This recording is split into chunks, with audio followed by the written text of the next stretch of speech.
और आइए आपको एक बार फिर लिए चलते हैं लोकसभा की कार्यवाही में।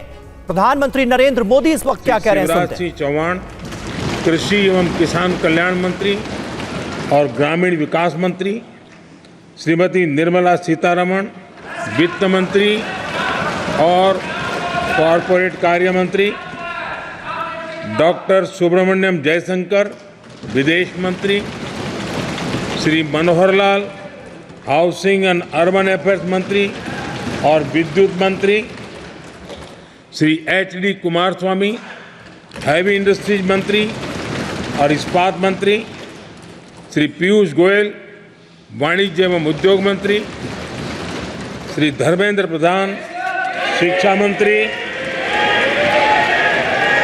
Shri Jitan Ram Manjhi micro small and medium enterprises मंत्री, श्री राजीव रंजन सिंह उर्फ ललन सिंह जी पंचायती राज मंत्री और मत्स्य पालन पशुपालन और डेयरी मंत्री, Shri Sarbananda Sonowal ports shipping and waterways मंत्री, doctor Virendra Kumar social justice and empowerment मंत्री, श्री किंजरापू राम मोहन नायडू सिविल एविएशन मंत्री, Shri Pralhad Joshi consumer affairs food and public distribution मंत्री और न्यू एंड रिन्यूएबल एनर्जी मंत्री, श्री जुएल ओराम जनजातीय कार्य मंत्री, श्री गिरिराज सिंह वस्त्र मंत्री, श्री अश्विनी वैष्णव रेल मंत्री, सूचना एवं प्रसारण मंत्री और इलेक्ट्रॉनिक्स एंड इंफॉर्मेशन टेक्नोलॉजी मंत्री, श्री ज्योतिरादित्य एम सिंधिया संचार मंत्री और उत्तर पूर्वी क्षेत्र विकास मंत्री, श्री भूपेंद्र यादव पर्यावरण वन और जलवायु परिवर्तन मंत्री, श्री गजेंद्र सिंह शेखावत संस्कृति मंत्री और पर्यटन मंत्री, श्रीमती अन्नपूर्णा देवी महिला एवं बाल विकास मंत्री, श्री किरेन रिजिजू जी संसदीय कार्य मंत्री और माइनॉरिटी अफेयर्स मंत्री, श्री हरदीप सिंह पुरी पेट्रोलियम एवं प्राकृतिक गैस मंत्री, डॉक्टर मनसुख मांडविया श्रम एवं रोजगार मंत्री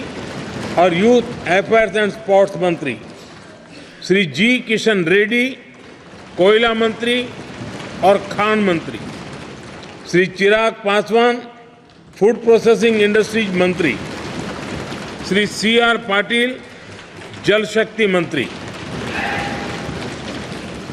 राज्य मंत्री स्वतंत्र प्रभार, Shri Rao Inderjit Singh statistics and programme implementation मंत्रालय के राज्य मंत्री स्वतंत्र प्रभार, योजना मंत्रालय के राज्य मंत्री स्वतंत्र प्रभार और संस्कृति मंत्रालय में राज्य मंत्री, doctor Jitendra Singh science and technology मंत्रालय के राज्य मंत्री स्वतंत्र प्रभार, अर्थ साइंस मंत्रालय के राज्य मंत्री स्वतंत्र प्रभार, प्रधानमंत्री कार्यालय में राज्य मंत्री, कार्मिक लोक शिकायत और पेंशन मंत्रालय में राज्य मंत्री, परमाणु ऊर्जा विभाग में राज्य मंत्री और अंतरिक्ष विभाग में राज्य मंत्री, श्री अर्जुन राम मेघवाल विधि और न्याय मंत्रालय के राज्य मंत्री स्वतंत्र प्रभार और संसदीय कार्य मंत्रालय में राज्य मंत्री, श्री जादव प्रतापराव गणपतराव आयुष मंत्रालय के राज्य मंत्री स्वतंत्र प्रभार और हेल्थ एंड फैमिली वेलफेयर मंत्रालय में राज्य मंत्री, Shri Jayant Chaudhary skill development and entrepreneurship मंत्रालय के राज्य मंत्री स्वतंत्र प्रभार और शिक्षा मंत्रालय में राज्य मंत्री,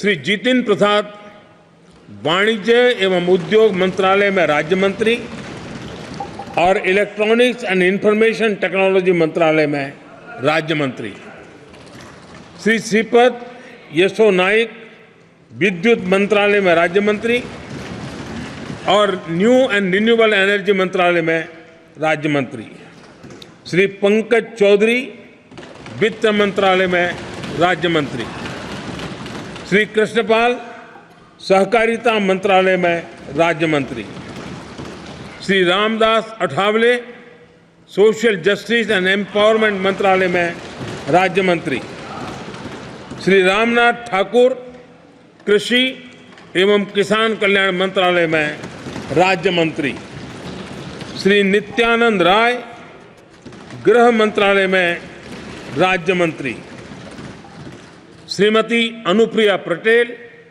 हेल्थ एंड फैमिली वेलफेयर मंत्रालय में राज्य मंत्री और केमिकल्स एंड फर्टिलाइजर्स मंत्रालय में राज्य मंत्री, श्री वी सोमन्ना जल शक्ति मंत्रालय में राज्य मंत्री और रेल मंत्रालय में राज्य मंत्री, डॉक्टर चंद्रशेखर पेम्मासानी ग्रामीण विकास मंत्रालय में राज्य मंत्री और संचार मंत्रालय में राज्य मंत्री, प्रोफेसर SP सिंह बघेल मत्स्य पालन, पशुपालन और डेयरी मंत्रालय में राज्य मंत्री और पंचायती राज मंत्रालय में राज्य मंत्री, Sushri Shobha Karandlaje micro small and medium enterprises मंत्रालय के राज्य मंत्री और श्रम एवं रोजगार मंत्रालय में राज्य मंत्री, श्री कीर्तिवर्धन सिंह पर्यावरण, वन और जलवायु परिवर्तन मंत्रालय में राज्य मंत्री और विदेश मंत्रालय में राज्य मंत्री, Shri BL Verma consumer affairs food and public distribution मंत्रालय में राज्य मंत्री और सोशल जस्टिस एंड एम्पावरमेंट मंत्रालय में राज्य मंत्री, Shri Shantanu Thakur ports shipping and waterways मंत्रालय में राज्य मंत्री, श्री सुरेश गोपी पेट्रोलियम एवं प्राकृतिक गैस मंत्रालय में राज्य मंत्री और पर्यटन मंत्रालय में राज्य मंत्री, डॉक्टर L मुरुगन सूचना एवं प्रसारण मंत्रालय में राज्य मंत्री और संसदीय कार्य मंत्रालय में राज्य मंत्री, श्री अजय टमटा सड़क परिवहन और राजमार्ग मंत्रालय में राज्य मंत्री, श्री बंडी संजय कुमार गृह मंत्रालय में राज्य मंत्री, श्री कमलेश पासवान ग्रामीण विकास मंत्रालय में राज्य मंत्री, श्री भागीरथ चौधरी कृषि एवं किसान कल्याण मंत्रालय में राज्य मंत्री, श्री सतीश चंद्र दुबे कोयला मंत्रालय में राज्य मंत्री और खान मंत्रालय में राज्य मंत्री, श्री संजय सेठ रक्षा मंत्रालय में राज्य मंत्री, Shri Ravneet Singh food processing industries मंत्रालय में राज्य मंत्री और रेल मंत्रालय में राज्य मंत्री, श्री दुर्गादास उइके जनजातीय कार्य मंत्रालय में राज्य मंत्री, Shrimati Raksha Nikhil Khadse youth affairs and sports मंत्रालय में राज्य मंत्री, श्री सुकांत मजूमदार शिक्षा मंत्रालय में राज्य मंत्री और उत्तर पूर्वी क्षेत्र विकास मंत्रालय में राज्य मंत्री, श्रीमती सावित्री ठाकुर महिला एवं बाल विकास मंत्रालय में राज्य मंत्री, Shri Tokhan Sahu housing and urban affairs मंत्रालय में राज्य मंत्री, श्री राजभूषण चौधरी जल शक्ति मंत्रालय में राज्य मंत्री, श्री भूपति राजू श्रीनिवास वर्मा हैवी इंडस्ट्रीज मंत्रालय में राज्य मंत्री और इस्पात मंत्रालय में राज्य मंत्री, श्री हर्ष मल्होत्रा कॉरपोरेट कार्य मंत्रालय में राज्य मंत्री और सड़क परिवहन और राजमार्ग मंत्रालय में राज्य मंत्री, Shrimati Nimuben Jayantibhai Bambhaniya, consumer affairs, food and public distribution मंत्रालय में राज्य मंत्री। श्री मुरलीधर मोहोल, सहकारिता मंत्रालय में राज्य मंत्री और सिविल एविएशन मंत्रालय में राज्य मंत्री। श्री जॉर्ज कुरियन, माइनॉरिटी अफेयर्स मंत्रालय में राज्य मंत्री और मत्स्य पालन, पशुपालन और डेयरी मंत्रालय में राज्य मंत्री।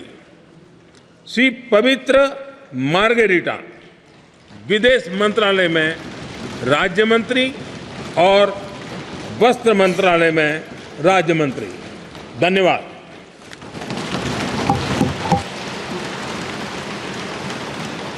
माननीय सदस्यगण, ये सदन 1975 में देश में आपातकाल इमरजेंसी लगाने के निर्णय की कड़े शब्दों में निंदा करता है। इसके साथ ही हम उन सभी लोगों की संकल्प शक्ति की सराहना करते हैं जिन्होंने इमरजेंसी का पुनर्विरोध विरोध किया, अभूतपूर्व संघर्ष किया और भारत के लोकतंत्र की रक्षा का दायित्व निभाया। भारत के इतिहास में 25 जून 1975 के उस दिन को हम हमेशा काले अध्याय के रूप में जाना जाएगा। इस दिन तत्कालीन प्रधानमंत्री श्रीमती इंदिरा गांधी ने देश में इमरजेंसी लगाई और बाबा साहब अम्बेडकर द्वारा निर्मित संविधान पर प्रचंड प्रहार किया था। भारत की पहचान पूरी दुनिया में लोकतंत्र की जननी के तौर पर है।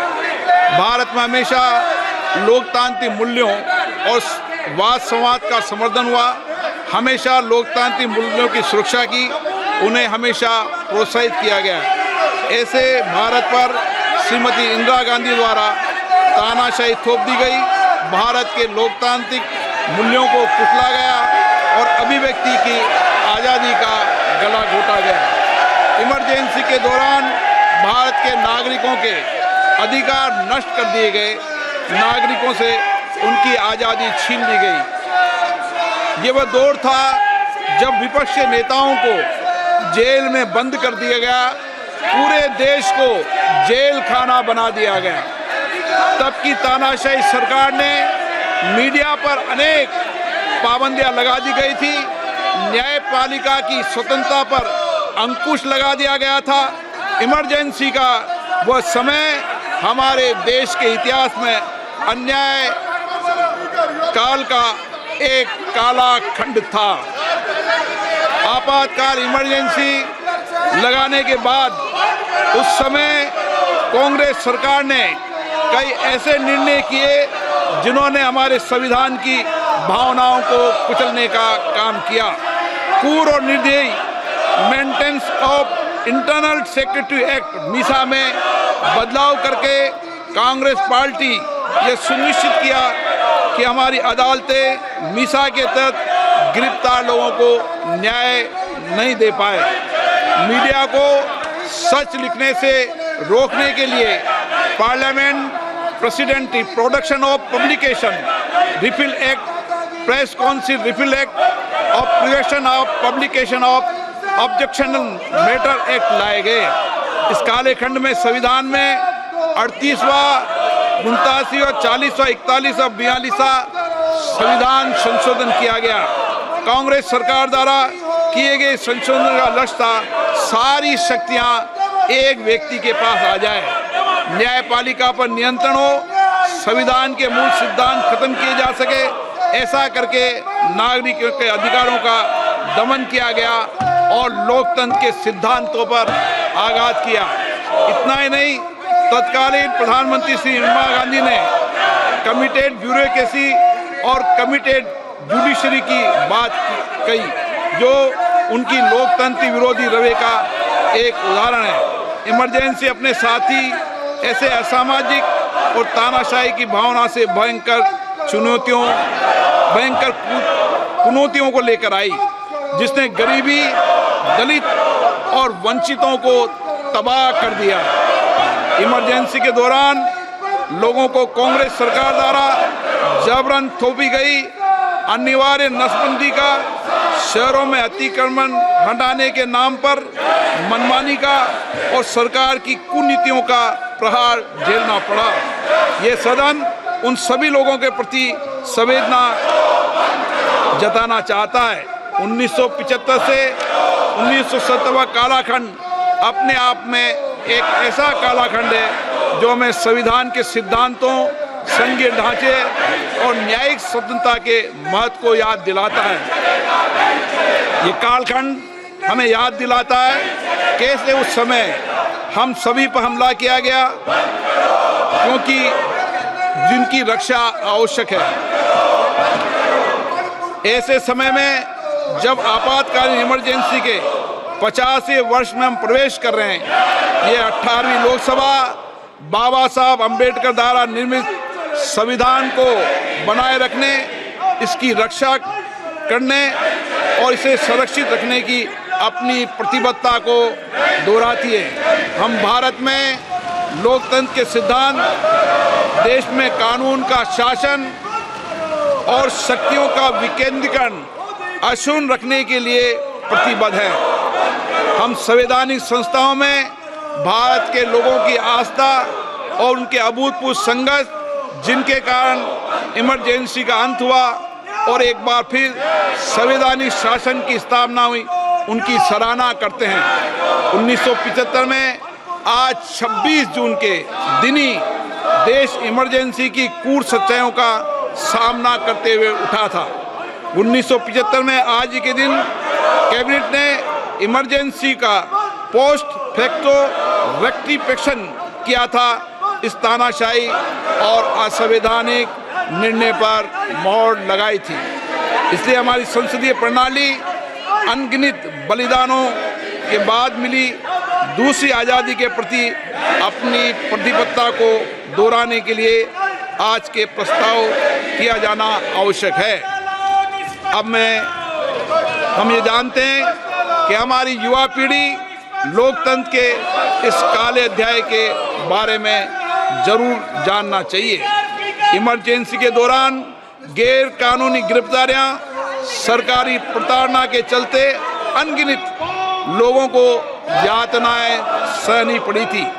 उनके परिवार उनको असमित कष्ट उठाना पड़ा था। इमरजेंसी ने भारत के कितने नागरिकों का जीवन तबाह कर दिया था, कितने लोगों की मृत्यु हो गई थी। इमरजेंसी के इस काले खंड में कांग्रेस की तानाशाह सरकार के हाथों अपनी जान गंवाने वाले भारत के ऐसे कर्तव्यनिष्ठ और देश में प्रेम करने वाले नागरिकों की स्मृति में हम सब 2 मिनट का मौन रखते हैं।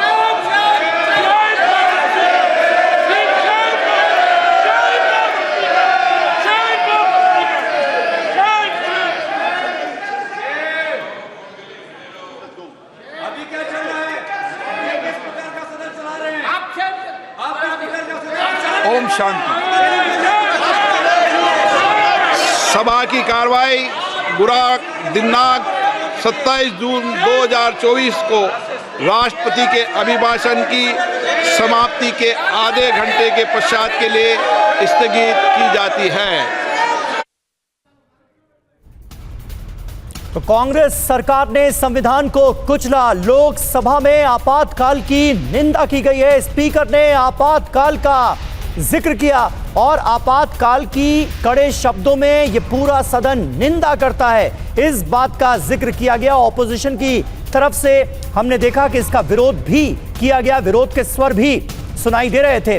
1975 में किस तरह से देश पर तानाशाही थोपी गई और लोगों के लोकतांत्रिक अधिकारों को खत्म कर दिया गया, इस बात का जिक्र स्पीकर ओम बिरला की तरफ से किया गया। कांग्रेस सरकार ने कैसे संविधान को कुचला, कैसे देश पर इमरजेंसी थोपी और इमरजेंसी के दौरान किस तरह के जुल्म किए गए, उस बात का भी जिक्र स्पीकर की तरफ से किया गया।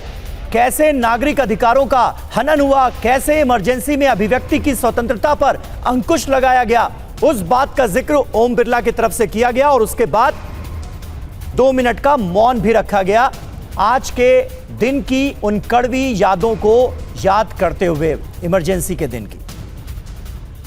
ये सदन 1975 में देश में आपातकाल इमरजेंसी लगाने के निर्णय की कड़े शब्दों में निंदा करता है।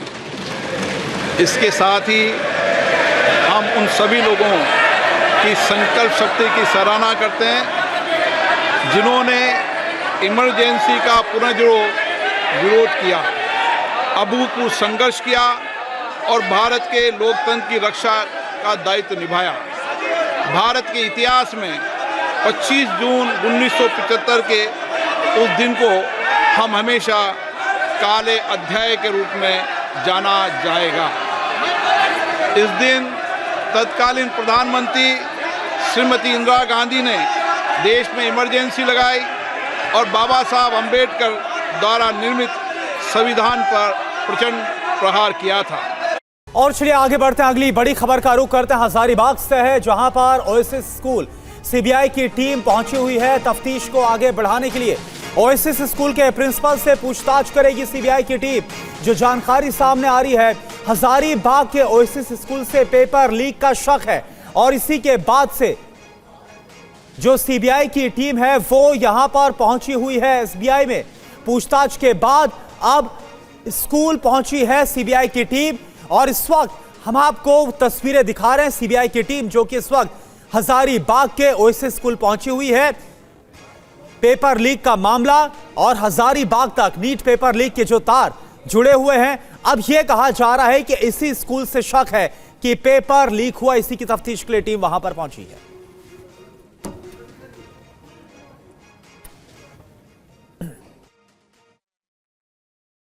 आप लोग उस वक्त थे जब रांची से वो नीट का पेपर का जो बंडल, जो बक्सा आया था, वो यहां पर उतारा गया था?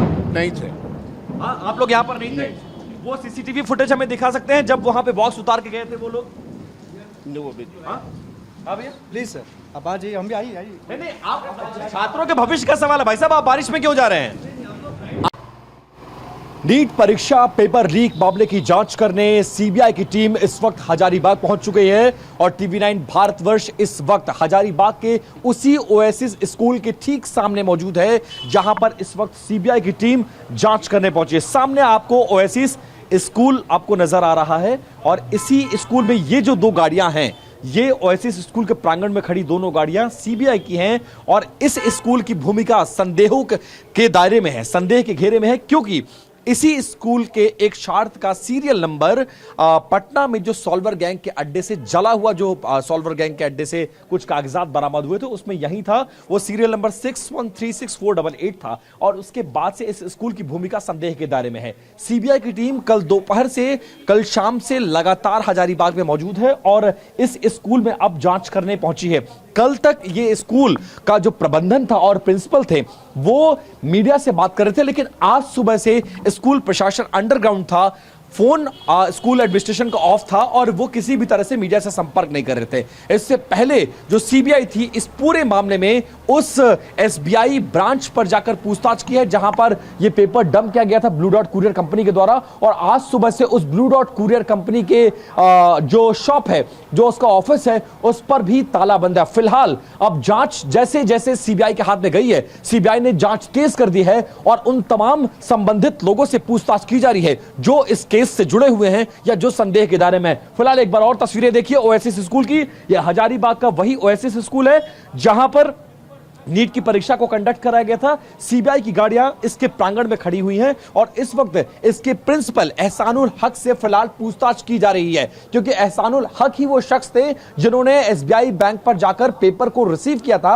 और एहसानुल हक ने टीवी9 भारतवर्ष से बातचीत करने में यह आरोप लगाया था कि 7 लेयर्स में पेपर होते हैं लेकिन 7वां लेयर्स फटा हुआ था, उंगली से कुरेदने पर वो खुल गया और इसीलिए हमें संदेह होता है। लिहाजा अब उन तमाम लोगों के बयानात रिकॉर्ड किए जाएंगे जो इस केस से जुड़े हुए हैं, जिन्होंने पेपर रिसीव किया, पेपर के बॉक्स को खोला, पैकेट्स को खोला, पैकेट्स को डिस्ट्रीब्यूट किया और जो लोग भी इसमें संदेह के दायरे में हैं, फिलहाल वो इस वक्त सीबीआई के रडार पर हैं।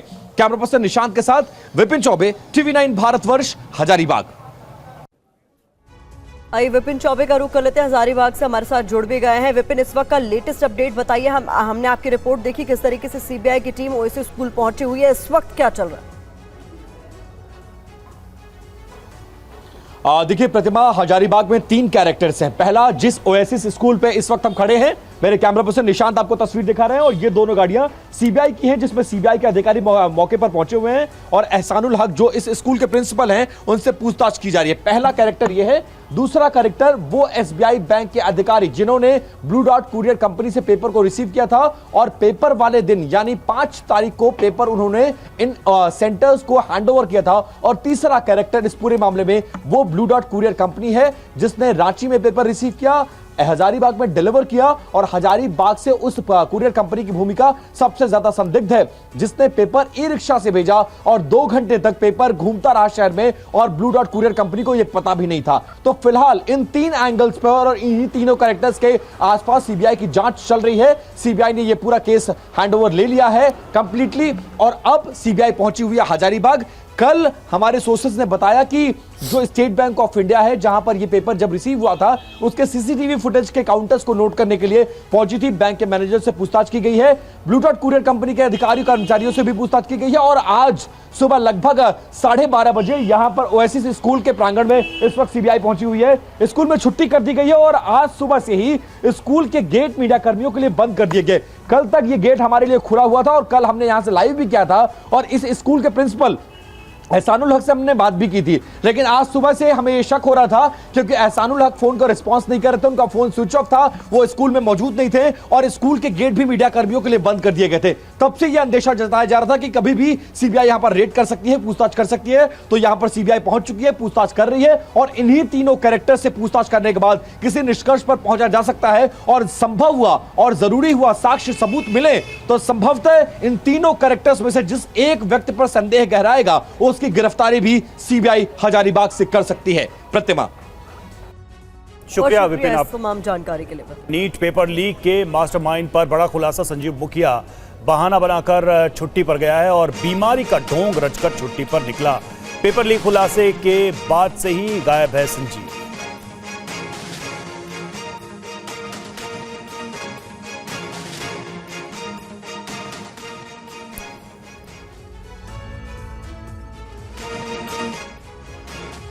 और नीट पेपर लीक मामले में आरोपी संजीव मुखिया को लेकर एक नया खुलासा हुआ है। यह खुलासा क्या है, देखिए TV9 भारतवर्ष की एक्सक्लूसिव रिपोर्ट। बिहार में नीट पेपर लीक मामले में आरोपी संजीव मुखिया का नाम सामने आया था, जो नालंदा कॉलेज में तकनीकी सहायक के पद पर तैनात है। आरोपी संजीव मुखिया ने नूर सराय के एग्रीकल्चर इंस्टीट्यूट को जानकारी दी थी कि वो पटना मेडिकल कॉलेज में एडमिट है, लेकिन अब TV9 भारतवर्ष की पड़ताल में खुलासा हुआ है कि संजीव मुखिया इस अस्पताल में भर्ती हुआ ही नहीं। TV9 के पास संजीव मुखिया की मेडिकल रिपोर्ट भी मौजूद है, जिससे पता चलता है कि वो 21 मई को पटना मेडिकल कॉलेज में डॉक्टर से परामर्श लेने आया था, लेकिन मेडिकल रिपोर्ट में कहीं भी एडमिशन की बात का जिक्र नहीं है। नूर सराय एग्रीकल्चर इंस्टीट्यूट के एडमिनिस्ट्रेटिव ऑफिसर प्रणय कुमार पंकज ने TV9 भारतवर्ष को बताया कि जब तक वो एग्रीकल्चर इंस्टीट्यूट में आते रहे तब तक उन्हें किसी भी तरह की गंभीर बीमारी नहीं थी। उन्होंने कहा कि अचानक से ऐसा क्या हुआ जिसकी वजह से उन्हें 1 महीने से ज्यादा की छुट्टी की जरूरत पड़ गई, समझ से परे है। साथ ही प्रणय कुमार पंकज ने साफ किया कि उनकी मेडिकल लीव भी ग्रांट नहीं हुई है। कुल मिलाकर आरोपी संजीव मुखिया ने खुद को बचाने के लिए PMCH में एडमिट होने की जो जानकारी दी वो फर्जी है। और देखिए इस बीच एक और बड़ी खबर आपको बताएं, पटना पेपर लीक की जांच पर यह बड़ा अपडेट आ रहा है। आरोपियों की रिमांड के लिए सीबीआई की अर्जी, सीबीआई ने कोर्ट में रिमांड के लिए अर्जी दी है।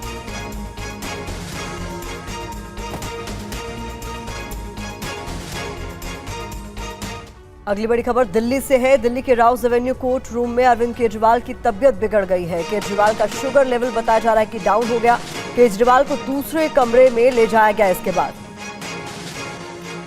तो जितेंद्र शर्मा हमारे सहयोगी ज्यादा जानकारी के साथ जुड़ गए। जितेंद्र, अभी का लेटेस्ट अपडेट इस पूरे मामले पर क्या है? जी बिल्कुल, देखिए अभी भी दोनों पक्ष अपनी दलीलें इस वक्त राउज एवेन्यू कोर्ट में रख रहे हैं। उधर अरविंद केजरीवाल की अचानक से सुनवाई के दौरान तबीयत बिगड़ी, जिसके बाद उन्हें कोर्ट रूम से निकालकर बराबर में जो कमरा है राउज एवेन्यू कोर्ट में वहां पर रखा गया है, वहां पर बिठाया गया है, जहां पर उनको चाय और बिस्किट दिया गया है। और फिलहाल अरविंद केजरीवाल कोर्ट रूम में अभी दाखिल नहीं हुए हैं। अभी उनकी तबीयत खराब होने की वजह से ठीक बराबर वाले रूम में उनको सिक्योरिटी के बीच में रखा गया है। उधर दोनों पक्ष लगातार अपनी दलीलें दे रहे हैं। सीबीआई का साफ तौर पर कहना है कि सीबीआई के पास पुख्ता सबूत है अरविंद केजरीवाल के खिलाफ कि अरविंद केजरीवाल इस पूरे मामले में नंबर 1 आरोपी है। इसके अलावा 5 दिन की रिमांड की डिमांड अरविंद केजरीवाल के लिए सीबीआई की तरफ से अदालत में दी गई है और सीबीआई इस दौरान जानना चाहती कि आखिरकार जो मनी ट्रेल था, जो पैसा रूट हुआ, वो किस तरीके से हुआ, जो पूरी पॉलिसी ड्राफ्ट की गई वो किस तरीके से की गई और अरविंद केजरीवाल का उसमें किस हद तक हस्तक्षेप था। तो ये तमाम चीज़ें हैं जिनको सीबीआई वेरीफाई करना चाहती है और यही वजह है कि सीबीआई अरविंद केजरीवाल की कस्टोडियल रिमांड की या फिर कस्टोडियल इंटरोगेशन की डिमांड इस वक्त कोर्ट के सामने रख रही है। जी ठीक है, नजर आप बना रखें जितन, बहुत बहुत शुक्रिया आपका हमसे जुड़ने के लिए और इस अपडेट के लिए। खबरों में आगे बढ़ते हैं। समाजवादी पार्टी के सांसद अखिलेश यादव ने आतिशी से मुलाकात के बाद केंद्र सरकार पर गैर बीजेपी राज्यों के मुख्यमंत्रियों को तंग करने का आरोप लगाया, जिसमें सबसे ज्यादा केजरीवाल को तंग किए जाने की बात कही। केंद्र सरकार ने सबसे ज्यादा भेदभाव अगर किसी के साथ किया है तो वो दिल्ली सरकार के साथ और खासकर अरविंद केजरीवाल जी के साथ। सरकार बन गई उनकी, वो जनता के लिए काम करना चाहते हैं, जनता का स्वास्थ्य कैसे बेहतर हो, उनको सही शिक्षा कैसे मिले और सुविधाएं कैसे मिल पाएँ। वहीं केंद्र सरकार लगातार रोड़ा अटका रही है, उनको तकलीफ परेशानी पहुंचा रही है और जब उन्हें हर जगह से राहत मिलने का काम शुरू हो गया, जब वो बाहर आ जाते, ये केंद्र सरकार की जानकारी में होगा कि वो बाहर निकल आएंगे, वो निकल ना पाए, जनता के बीच में न पहुंच पाए, सरकार ठीक से न चला पाए। और बॉम्बे हाईकोर्ट का बड़ा फैसला, स्कूल कॉलेजों में हिजाब पर बैन बरकरार। 9 छात्रों की याचिका कोर्ट ने खारिज कर दी है। कोर्ट ने कहा कॉलेज में हिजाब बैन बिल्कुल सही है। चेंबूर के कॉलेज में बैन के खिलाफ यह याचिका दायर की गई थी।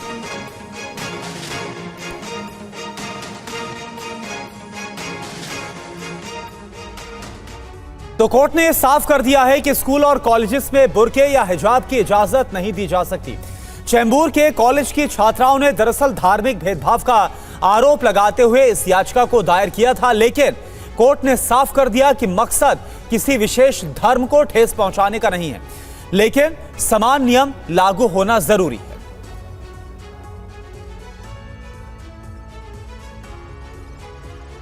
दरअसल चेंबूर के आचार्य मराठा कॉलेज में कुछ छात्राओं को हिजाब पहनने से रोका गया था। इसके खिलाफ 9 छात्राओं ने बॉम्बे हाईकोर्ट में याचिका दायर की थी। दावा किया जा रहा है कि हिजाब पर प्रतिबंध धार्मिक स्वतंत्रता का उल्लंघन है, लेकिन कोर्ट ने ये याचिका खारिज कर दी। कहा कि स्कूल और कॉलेज में हिजाब पर बैन सही है। कॉलेज में ड्रेस कोड को लेकर जो भी नियम है वो लागू रहेंगे। सभी स्कूल और कॉलेजेस के लिए नियम समान। तो इसी पर ज्यादा जानकारी के साथ हमारे संवाददाता राजीव सिंह मुंबई से हमारे साथ जुड़ गए हैं। कोर्ट का ये बड़ा फैसला, इसे किस तरीके से लिया जा रहा है राजीव, ये जानना भी जरूरी। बिल्कुल, देखिए 9 छात्राओं ने बाकायदा एक समूह में मिलकर ही ये हाईकोर्ट में याचिका दाखिल की थी और उन्होंने मांग की थी कि इस कॉलेज प्रशासन ने उन्हें हिजाब पहनने पर प्रतिबंध लगा दिया है जब वो कॉलेज के प्रीमाइसेस में जाते हैं। कॉलेज का साफ तौर पे कहना था कि हिजाब या स्कार्फ इस तरह की कोई भी चीज़ें जो हैं वो कॉलेज प्रीमाइसेस में परमिट नहीं किए जाएंगे, जिसके बाद ही 9 छात्राओं ने हाईकोर्ट का रुख किया था। लेकिन कोर्ट ने आज इस पूरे मामले पर साफ तौर पर कहा कि जो कॉलेज प्रशासन का निर्णय है वो बिल्कुल सही है। स्कूल या कॉलेज जो हैं वहाँ पर एक समानता की प्रक्रिया होती है। छात्र छात्राएं जो होते हैं कि यूनिफॉर्म में दिखाई देते हैं, उसका कहीं ना कहीं एक मैसेज होता है और इसलिए कॉलेज प्रशासन ने जो निर्णय लिया है वो बिल्कुल सही है। हिजाब पहनने की परमिशन जो है वो कॉलेज में नहीं दी जा सकती। फिलहाल इस पूरे मामले में जो पेटिशनर के एडवोकेट हैं उनका कहना है कि अभी डिटेल ऑर्डर आया नहीं है। डिटेल ऑर्डर आने के बाद में किन बिंदुओं को कोर्ट ने जो है नोटिस किया है उसके बाद वो आगे अगर जरूरत पड़ी तो सुप्रीम कोर्ट का भी रुख कर सकते हैं। शुक्रिया आपका इस जानकारी के लिए, इस अपडेट के लिए। और इस वक्त की बड़ी खबर आ रही है जयपुर से। जयपुर के न्यू सांगनेर रोड पर जेडीए की कार्रवाई, भूमाफिया के खिलाफ भजनलाल सरकार का एक्शन, अवैध निर्माण पर चलाया जा रहा है बुलडोजर। सीएम भजनलाल के विधानसभा क्षेत्र में कार्रवाई। 600 से ज्यादा दुकानों को किया जा रहा है ध्वस्त। हाईकोर्ट के आदेश पर जेडीए कर रहा है कार्रवाई। और हमारे संवाददाता ध्वज आर्य की रिपोर्ट। ये मुख्यमंत्री का विधानसभा क्षेत्र है, मानसरोवर इलाका है और यहाँ पर फिर से जेडीए का पंजा चल रहा है। आप देख सकते हैं पीछे ये जो है भू माफिया का मकान है, धर्मचंद सैनी नाम है इसका। और आप देख सकते हैं कि जेडीए के द्वारा जो अवैध कब्जा किया गया है उसको लेकर ये कार्रवाई लगातार जारी है और ये 5 दिन कार्रवाई चलेगी। 6.5 किलोमीटर का एरिया है और यहाँ पर जो है आप देख सकते हैं सामने का एरिया, ये पूरी तरीके से जो अवैध अतिक्रमण हो रखा है उसको लेकर जेडीए पूरी कार्रवाई कर रहा है। और मुख्यमंत्री भजनलाल शर्मा यानी कि अपने इलाके में पूरी तरीके से यहाँ पर जो भी अवैध अतिक्रमण है उसके खिलाफ यहाँ पर कार्रवाई की जा रही है। आप देख सकते हैं यहाँ पुलिस का भारी जाब्ता, जेडीए का भारी जाब्ता तैनात है और उसके साथ साथ में यहाँ जेडीए के अधिकारी हैं, पुलिस के अधिकारी मौजूद हैं यहाँ पर। और यहाँ किस तरीके की कार्रवाई हो रही है, ये बड़ी कार्रवाई की जा रही है और 6.5 किलोमीटर का एरिया, किस तरीके की कार्रवाई की जा रही है? ये जो भी 200 फीट रोड में जो निर्माण है, अतिक्रमण है, उनको हटाया जा रहा है। ये सामने जो मकान दिख रहा है ये एक बड़ा भू माफिया है, इसके मकान पे भी कार्रवाई की जा रही है। हाँ, ये धर्मचंद सैनी है जो शिवा कोऑपरेटिव सोसाइटी का अध्यक्ष है और ये 6D इंजीनियरिंग कॉलोनी इसी ने काटी है। कार्रवाई कितने दिन चलेगी भाई साहब? ये अभी तक तो 3 तारीख तक का अभियान है। और कितने अवैध अतिक्रमण है उनको जो है ध्वस्त किया जा रहा है? 651 651। ये बड़ी कार्रवाई मानी जा सकती है इस इलाके की, क्योंकि जयपुर में पहले ऑपरेशन पिंक चला था और उसके बाद में ये कार्रवाई की जा रही है। हाँ, कम से कम ये जयपुर शहर की बड़ी कार्रवाई है। बिल्कुल, आप देख सकते हैं संजय शर्मा एसीपी थे मानसरोवर के और ये जो कार्रवाई है लगातार जारी है। और सबसे बड़ी बात है भू माफियाओं पर जो नकेल है, यानी कि जो पुलिस और जेडीए की जो नकेल है वो साफ तौर पर देखी जा सकती है। यहाँ आप देख सकते हैं कि जो पुलिसकर्मी हैं, यहाँ ये 500 से ज़्यादा पुलिसकर्मी तैनात हैं और इस मकान को लेकर सबसे ज़्यादा लोगों में आक्रोश था। इस मकान को लेकर, भू माफिया का मकान है ये और लोग अब यहाँ पर मिठाई बांट रहे हैं क्योंकि यहाँ कार्रवाई हो रही है। तो जेडीए की जो टीम है, पुलिस की टीम है, उसको धन्यवाद दिया जा रहा है। और मुख्यमंत्री जो भजनलाल शर्मा उनका इलाका है, यहाँ सबसे बड़ी कार्रवाई देखने को मिल रही है ऑपरेशन पिंक के बाद। यानी कि कई सालों पहले जयपुर में ऑपरेशन पिंक चलाया गया था मुख्यमंत्री अशोक गहलोत के द्वारा और उसके बाद में ये जो कार्रवाई है सबसे बड़ी कार्रवाई मानी जा रही है। मेरे सहयोगी शक्ति सिंह के साथ ध्वज आर्य, TV9 भारतवर्ष, जयपुर। तो जयपुर में अवैध निर्माण पर चल रहा है सरकार का बुलडोजर और इस मामले पर क्या कहना है जयपुर डेवलपमेंट अथॉरिटी का, जरा सुनिए। सभा क्षेत्र है और अब तक की जयपुर की सबसे बड़ी कार्रवाई मानी जा रही है ऑपरेशन पिंक के बाद। जी बिल्कुल, ये जेडीए प्रशासन द्वारा जो कार्रवाई की जा रही है माननीय उच्च न्यायालय के निर्देशानुसार ये आज तक की सबसे बड़ी कार्रवाई है और जयपुर ही नहीं, मुझे लगता है राजस्थान की सबसे बड़ी कार्रवाई है। ये कितने मकान तोड़े जाएंगे अवैध अतिक्रमण जो हैं? इसमें लगभग 600 से ऊपर अवैध अतिक्रमण हमने चिन्हित कर रखे हैं। आज का हमारा लक्ष्य था लगभग उसमें 120 अतिक्रमण हटा जाएंगे, जिसमें से आधे से ज़्यादा कार्रवाई हम संपन्न कर चुके हैं अभी तक। जो कार्रवाई की जा रही है भू माफियाओं के भी कई मकान है, लोग बड़े खुश हैं आपकी कार्रवाई से। जी बिल्कुल, कुछ भू माफियाओं की भी सूचना हमारे पास मिली और लोगों ने कहा कि इनके मकान छोड़े जा रहे हैं, लेकिन जेडीए सबके लिए समान रूप से कार्रवाई करेगा। 1 इंच भी अगर किसी ने ज़मीन दबा रखी है, एनक्रोचमेंट में आ रहा है, तो उनके खिलाफ कार्रवाई की जाएगी और सबके साथ समान रूप से कार्रवाई की जाएगी। ये कितना जाब्ता लगा हुआ है अभी आपका यहाँ पर? हमारे पास लगभग 200 लोग हैं, जिसमें 50 महिला कांस्टेबल्स भी हैं। अच्छी मात्रा में पुलिस निरीक्षक, एसीपी हमारे साथ में हैं और परस्पर सहयोग से, समन्वय से कार्रवाई जारी है। और चलिए आगे बढ़ते हैं। खबर कानपुर से, जहां पर खाकी पर खादीधारी भारी पड़ रहे हैं। गाड़ी रोके जाने के बाद देखिए कैसे पुलिस से भिड़ गए एक नेताजी। समाजवादी पार्टी तुम्हारी चल रही ना, तुम अखिलेश को लाने के लिए काम कर रहे हो। अरे नहीं, ले आओ अखिलेश को। ये वीडियो कानपुर के गोविंद नगर थाना क्षेत्र के दीप टॉकीज तिराहे का बताया जा रहा है। नेताजी गुस्से में हैं, उनके गुस्से के आगे आधा दर्जन दारोगा बेबस दिखे। दरअसल नेताजी का ये गुस्सा भड़का है सीएम योगी आदित्यनाथ के उस फरमान के बाद जिसमें वो वीआईपी कल्चर खत्म करने का फरमान सुना चुके हैं। इसे सख्ती से लागू करने की जिम्मेदारी अपने भरोसेमंद पुलिस को सौंपी है। आदेश के बाद कानपुर दक्षिण बीजेपी के उपाध्यक्ष शैलेंद्र त्रिपाठी की गाड़ी चेकिंग में लगे कर्मियों ने रोक ली और हूटर आदि चेकिंग करने को कहा। बस फिर क्या था, खादीधारी नेताजी और उनके करीबी छोटे नेताजी का पारा हाई हो गया। क्या नाम है तुम्हारा? गौरव सिंह। आदेश है तो गाड़ी सीज करिए। और गाड़ियाँ बुलवा रहा हूँ। चालान करो, चालान करिए, दिमाग खराब है ना। अभी मैं और बुलवा रहा हूँ, 10-20-50 गाड़ी बुलवा रहा हूँ, सब चीज करिए, आज समझ में आएगा। मध्य प्रदेश के खरगोन में वेदा नदी में कुछ युवकों की सूझबूझ से एक बड़ी अनहोनी टल गई। पूरा मामला इस रिपोर्ट में देखिए।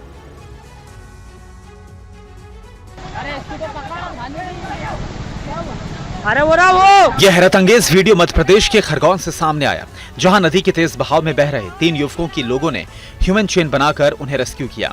जानकारी के मुताबिक खरगोन में वेदा नदी की पुलिया के ऊपर से पानी बह रहा था। इस दौरान वहां पर कई लोग नहा रहे थे। इनमें खरगोन से आए कई दोस्त भी शामिल थे। नहाते समय 3 दोस्त नहाते हुए पुल के नीचे चले गए और यहाँ तेज बहाव होने के कारण डूबने लगे। दोस्तों को डूबता हुआ देखकर बचे हुए दोस्तों ने पुल पर खड़े होकर एक दूसरे का हाथ थामा और तीनों दोस्तों की जान बचा ली। रेस्क्यू के दौरान 2 दोस्तों को निकाला गया, तभी तीसरा युवक पानी के भंवर में फंस गया। इस दौरान कई बार लोगों को लगा कि उसे बचाया नहीं जा सकेगा, लेकिन दोस्तों ने हिम्मत नहीं हारी और एक दूसरे का हाथ थामे रहे और सभी को बचा लिया गया। तस्वीरें सोशल मीडिया पर वायरल होने के बाद गोगावा थाना पुलिस का कहना है कि वीडियो गोगावा के वेदा नदी का ही है और मामले की जांच की जा रही है। और उत्तराखंड के टिहरी में रफ्तार का कहर सामने आया है। हादसे में 3 लोगों की मौत हो गई। बताया जाता है कि नशे में धुत एक अधिकारी ये कार चला रहे थे जब ये दुर्घटना हुई। हादसे की ये तस्वीरें आपको विचलित कर सकती हैं। दिल दहला देने वाली ये तस्वीरें हैं। नई टिहरी जिला मुख्यालय के बौराड़ी में नगर पालिका के पास यह हादसा हुआ। हादसे के बाद कई लोग दूर जा गिरे। तस्वीरों में देख सकते हैं कि एक महिला करीब 20 फीट दूर नाले की दीवार से जा टकराई और फिर नाले में जा गिरी। टिहरी के बौराड़ी इलाके में हुई टक्कर के बाद कार भी पलट गई। लोगों की भीड़ जमा हो गई। लोगों ने कार खड़ी की, जिसमें खंड विकास अधिकारी डीपी चमोली सवार दिखे।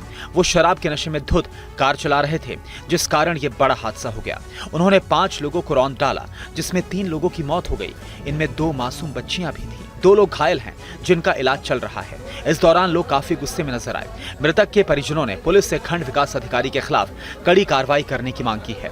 ये 2 छोटी बच्चियां जो जिनकी उम्र लगभग 10 से 11 साल की रही होगी और एक महिला जिसकी उम्र लगभग 30 से 32 साल की रही, दोनों ऑन द स्पॉट घटना का शिकार होते डेथ हो गया और एक बुजुर्ग व्यक्ति और छोटी सी बच्ची बुरी तरह से घायल भी है।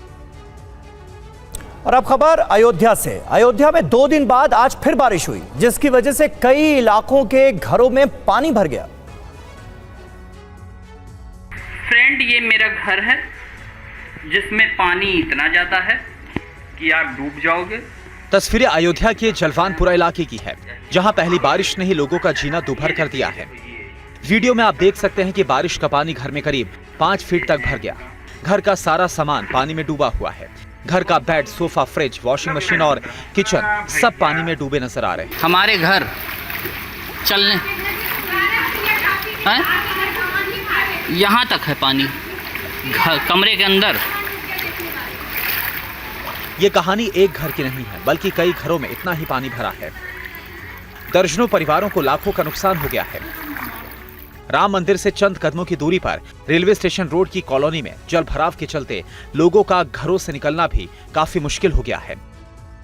स्थानीय लोगों का आरोप है कि मामले को लेकर कई बार जनप्रतिनिधियों और अधिकारियों को सूचना दी जा चुकी है, लेकिन उन्हें अभी तक इसका कोई समाधान नहीं मिला है।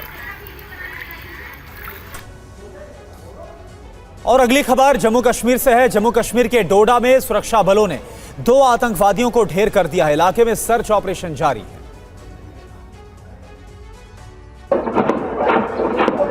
ये जम्मू कश्मीर के डोडा जिले के गंदो इलाके में जारी मुठभेड़ की तस्वीरें हैं। सुरक्षा बलों ने यहां मुठभेड़ में 2 आतंकियों को मार गिराया है। इलाके में सर्च ऑपरेशन जारी है। जानकारी के मुताबिक करीब 3 आतंकवादियों की खबर के बाद सुरक्षा बलों ने ऑपरेशन शुरू किया। डोडा में पिछले कुछ दिनों से लगातार आतंकियों की तलाश में सर्च ऑपरेशन चलाया जा रहा है। इस दौरान अलग अलग जगहों पर संदिग्ध देखे जाने की भी सूचना मिल रही है। आज सुबह सुरक्षा बलों ने फिर संदिग्ध देखे जाने की सूचना के बाद इलाके की घेराबंदी कर तलाशी अभियान शुरू किया। सर्च ऑपरेशन के दौरान आतंकियों ने सुरक्षा बलों पर फायरिंग की थी, जिसके बाद सुरक्षा बलों ने जवाबी कार्रवाई में 2 आतंकियों को मार गिराया। 11 और 12 जून को आतंकियों ने डोडा के छत्तरगला और गंदोह में सुरक्षा बलों की चौकियों पर 2 हमले किए थे, जिसमें 6 जवान घायल हुए थे। और इस वक्त की बड़ी खबर आपको बता दें, सीबीआई ने केजरीवाल की 5 दिन की कस्टडी मांगी है। राउज एवेन्यू कोर्ट में सीबीआई का बड़ा बयान। केजरीवाल ने सारा दोष सिसोदिया पर डाला, ये सीबीआई ने कोर्ट में कहा। केजरीवाल ने कहा शराब नीति की जानकारी नहीं, केजरीवाल से अभी भी पूछताछ की जरूरत है। ऐसे में 5 दिनों की कस्टडी की मांग सीबीआई की ओर से की गई है। विजय नायर उनके अंडर काम कर रहे थे या नहीं ये नहीं बताया, ये बात कही गई है सीबीआई की ओर से। और जितेंद्र शर्मा ज्यादा जानकारी के साथ जुड़ गए। जितेंद्र, और क्या कुछ हो रहा है इस वक्त कोर्ट में, क्या कुछ दलीलें रखी जा रही? जी बिल्कुल, देखिए इस वक्त जो अरविंद केजरीवाल के वकील हैं विक्रम चौधरी, वो अपनी दलील ले रहे हैं, जिसमें उन्होंने बोला कि मुझे 20 जून 2024 को निचली अदालत ने जमानत दी थी। जब अब सीबीआई को मेरी जरूरत क्यों है, वह इंतजार क्यों कर रहे थे कि यानी उनकी गिरफ्तारी पहले क्यों नहीं की गई। साथ ही विक्रम चौधरी की तरफ से ये दलील भी दी गई कि सीबीआई इस केस पर तक 4 चार्जशीट दायर कर चुकी है और चार्जशीट जिस वक्त दायर की जा रही थी, क्या उस वक्त सीबीआई को नहीं लगा कि अरविंद केजरीवाल की जो गिरफ्तारी है वो बेहद जरूरी है। और अब सीबीआई आकर बता रही है कि अब अरविंद केजरीवाल की गिरफ्तारी करनी है क्योंकि कुछ और लोगों के नाम उनसे पूछ रहे हैं। तो इस तरीके की दलील फिलहाल विक्रम चौधरी, जो कि अरविंद केजरीवाल के वकील है, उनकी तरफ से दी जा रही है। उधर सीबीआई ने अरविंद केजरीवाल के लिए 5 दिन की रिमांड की मांग की है। तो सीबीआई के साथ साथ पर कहना है कि कई ऐसी कड़ियां हैं, कई ऐसे नाम हैं जिनका सामने आना बेहद जरूरी है। पूरे केस को लेकर समझाना, अरविंद केजरीवाल से कस्टोडियल इंटरोगेशन करना बेहद जरूरी है। जी शुक्रिया आपका जितेंद्र इस जानकारी के लिए।